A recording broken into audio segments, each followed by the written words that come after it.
మొక్కల్లో రంగులకు కారణాలు ఏంటో మీకు తెలుసా?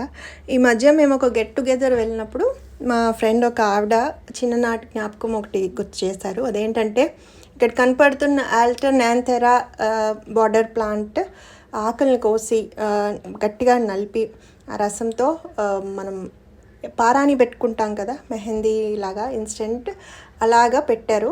సో అది అచ్చంగా పారాని పెట్టినట్టే అయ్యింది. సో ఈ రంగులన్నీ కూడా మన మొక్కల్లో ఉన్న కొన్ని పిగ్మెంట్స్ వల్ల ఏర్పడతాయి. ఈ రెడ్ కలర్ యాంథోసయానిన్ వల్ల కలిగిన రంగు.